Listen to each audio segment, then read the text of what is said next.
Hoje, vamos mergulhar na história da Lúcia, uma mulher de 49 anos, bem-sucedida, charmosa e que, para todos os efeitos, parecia ter tudo, exceto por um detalhe.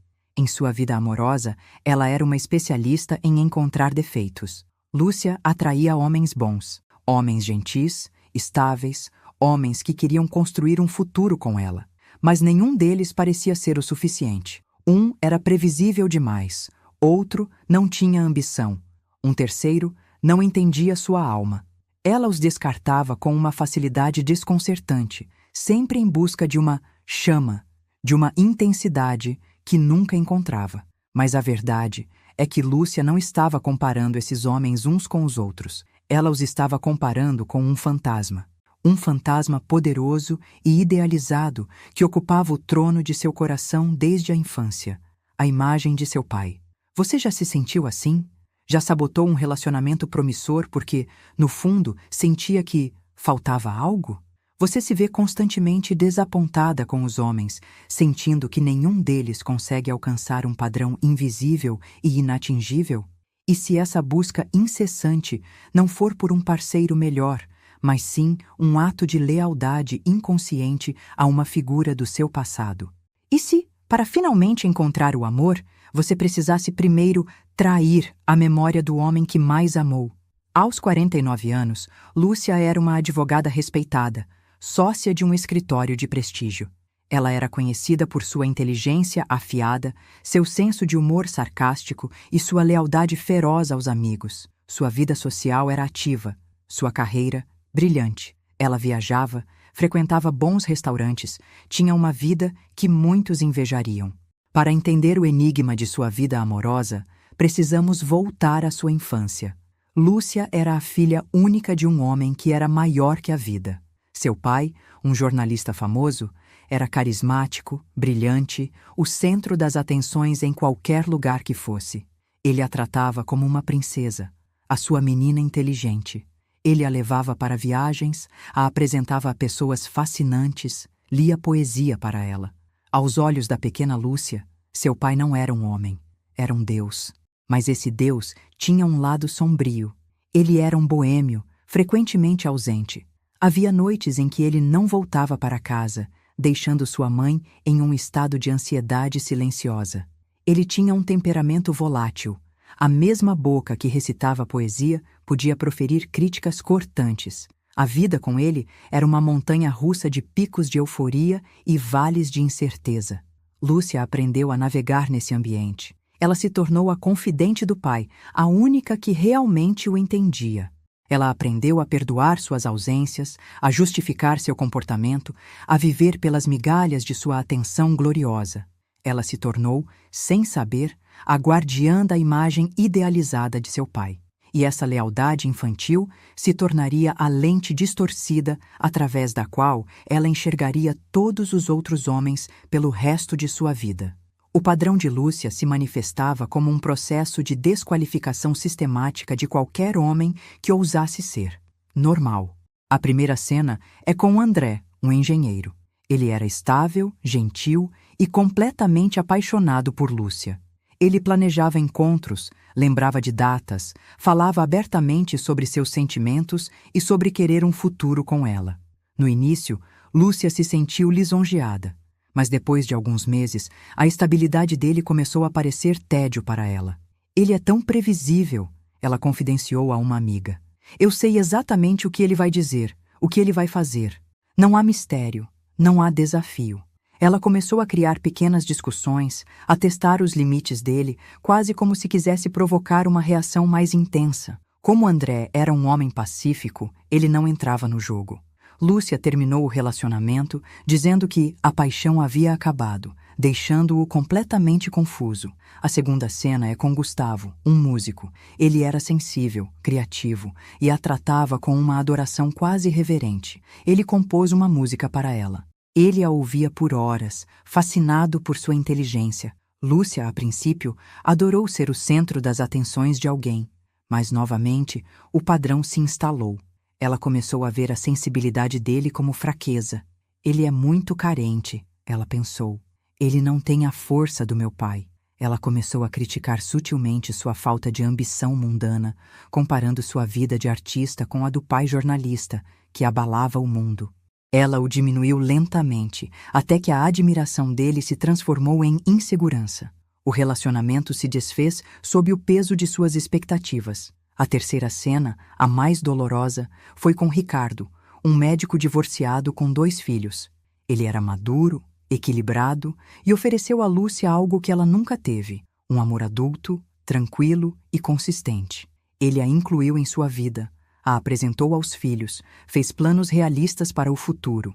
Lúcia entrou em pânico. A normalidade a assustava. A ausência de drama a deixava desconfortável.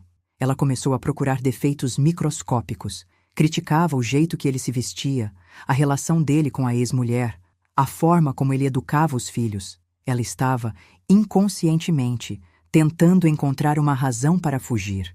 E ela a encontrou. Após uma viagem de fim de semana perfeitamente agradável, ela terminou tudo, com a desculpa de que não estava pronta para a vida familiar, deixando para trás um homem bom que só queria amá-la. O resultado desse padrão era uma vida de solidão sofisticada. Lúcia não estava sozinha, porque lhe faltavam oportunidades.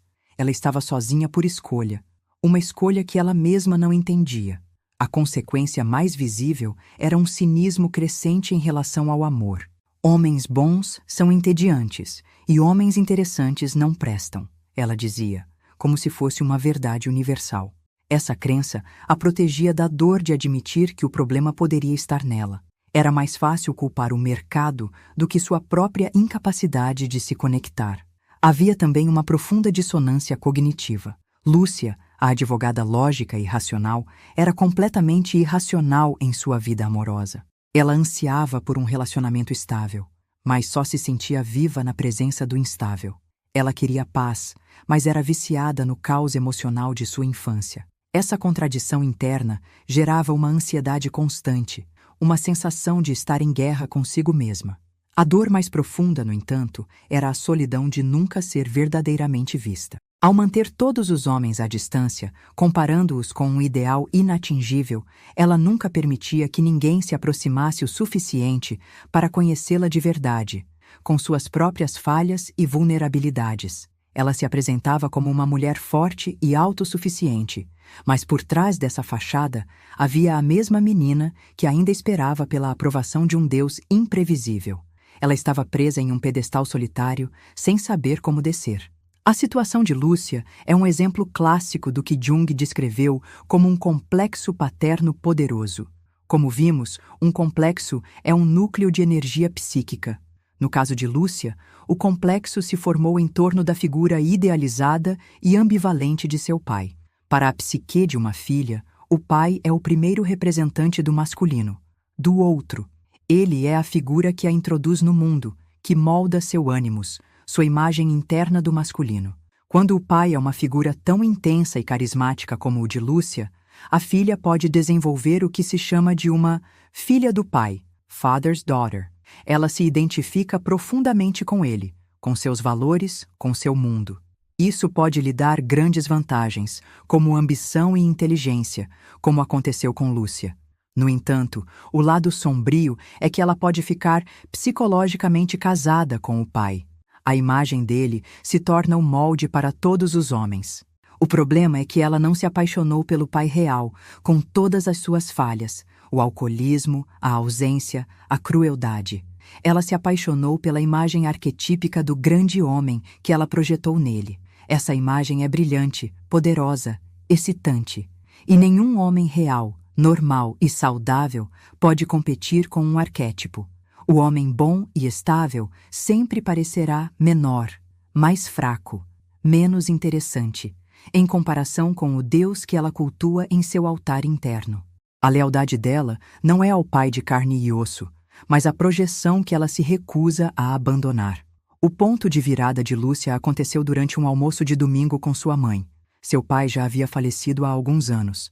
Durante a conversa, a mãe de Lúcia, talvez sentindo-se mais livre para falar, começou a contar histórias do passado, mas desta vez, sem o filtro da negação. Ela contou sobre as noites de solidão, sobre o dinheiro que desaparecia, sobre as humilhações silenciosas. Ela descreveu o medo constante, a sensação de andar em cascas de ovos. E então, ela disse algo que atingiu Lúcia como um raio. Sabe, minha filha, o seu pai era um homem brilhante, mas ele era um homem muito ferido. E o amor dele era como o sol em um dia de inverno. Lindo de se ver, mas não aquecia ninguém de verdade. Eu passei a vida tentando me aquecer em uma luz fria. Naquele momento, Lúcia não viu sua mãe como a figura passiva que ela sempre julgou. Ela viu uma mulher que, como ela, havia amado um fantasma. E pela primeira vez, ela viu seu pai não como o Deus de sua infância, mas como o homem ferido que sua mãe descreveu. Ela foi para casa e, pela primeira vez, se permitiu sentir raiva. Raiva do pai por sua inconsistência. Raiva da mãe por sua passividade. E, acima de tudo, raiva de si mesma por ter perpetuado o mesmo padrão, por ter passado a vida buscando a mesma luz fria em outros homens, descartando qualquer um que lhe oferecesse um calor genuíno e constante. A ficha caiu. Ela não estava buscando um parceiro. Estava buscando a mesma montanha-russa emocional de sua infância, porque era o único tipo de amor que ela conhecia. O insight de Lúcia abriu a porta para o verdadeiro trabalho psicológico, a diferenciação do complexo paterno. Enquanto o complexo domina a psique, a mulher não consegue ter uma relação autêntica com o masculino, porque ela não está se relacionando com o homem à sua frente, mas com a imagem interna do pai. O ânimos de Lúcia estava completamente fundido com essa imagem paterna idealizada. Isso significa que sua própria energia masculina interna, sua capacidade de julgar, de pensar, de agir, estava a serviço de manter esse ideal. É por isso que ela era tão crítica com os outros homens. Seu ânimos, em vez de ser um parceiro que a ajudava a se conectar com o mundo, era um guarda do templo, cuja função era repelir qualquer um que não fosse igual ao Deus que vivia lá dentro. A cura passa por um processo doloroso de destronar o pai. Isso não significa odiá-lo ou desrespeitar sua memória. Significa vê-lo em sua totalidade humana. O homem brilhante e o homem ferido. O pai amoroso e o marido ausente. É um processo de luto, não pela morte do pai, mas pela morte da imagem idealizada que a filha carregou por tanto tempo. Ao fazer isso, a energia psíquica que estava presa no complexo é liberada. O ânimos pode, então, se diferenciar da imagem do pai e se tornar uma função da própria consciência de Lúcia. Ela pode começar a usar seu próprio julgamento para avaliar um homem por quem ele é, e não por como ele se compara a um fantasma. Ela pode, finalmente, sair da sombra do pai e entrar em sua própria luz, pronta para encontrar um parceiro que não seja um Deus, nem um projeto, mas simplesmente um outro ser humano em sua própria jornada. A jornada de Lúcia, após o insight, foi um exercício de reeducação emocional. Com a ajuda da terapia, ela começou a desconstruir ativamente a imagem de seu pai. Ela conversou com tios, com amigos antigos da família, buscando outras perspectivas. Cada nova história adicionava uma camada de humanidade ao seu Deus, tornando-o mais real e, paradoxalmente, mais fácil de amar de uma forma saudável. Ela fez uma lista de todas as qualidades que havia desprezado em André, Gustavo e Ricardo. Estabilidade, gentileza, consistência, vulnerabilidade. E se forçou a olhar para essas qualidades não como fraquezas, mas como forças. Seu maior desafio foi aprender a tolerar a calma. Ela se propôs a sair com homens normais e a lutar contra seu impulso de encontrar defeitos. Em um encontro, quando sentiu o tédio familiar surgindo, em vez de planejar sua fuga, ela se perguntou: isso é tédio ou é paz? Estou desconfortável porque ele é desinteressante ou porque ele não está me causando a ansiedade com a qual estou acostumada? Foi um processo de recalibrar seu sistema nervoso, de aprender que o amor não precisa ser um drama de alta voltagem para ser real. Lentamente, ela começou a sentir um novo tipo de atração. A atração pela bondade, pela segurança, pela reciprocidade.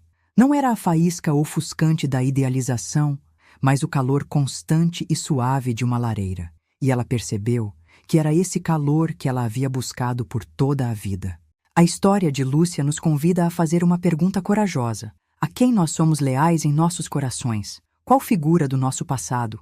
Um pai, uma mãe, um primeiro amor, um ex-parceiro?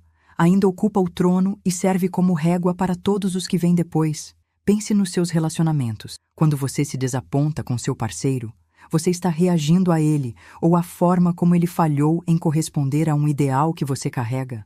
Quais qualidades em um parceiro te assustam ou te entediam? A estabilidade? A gentileza? A disponibilidade? E o que esse desconforto diz sobre o tipo de amor com o qual você se acostumou? A lealdade é uma imagem do passado, por mais nobre que pareça, pode ser a corrente que nos impede de viver o presente. Honrar nossos pais e nosso passado não significa ficar preso a eles. Significa aprender as lições, integrar as dores e, então, ter a coragem de seguir em frente, livres para criar nossas próprias histórias de amor. A jornada de Lúcia nos ensina que, para nos abrirmos para um amor real, muitas vezes precisamos passar por um processo de luto por um amor idealizado.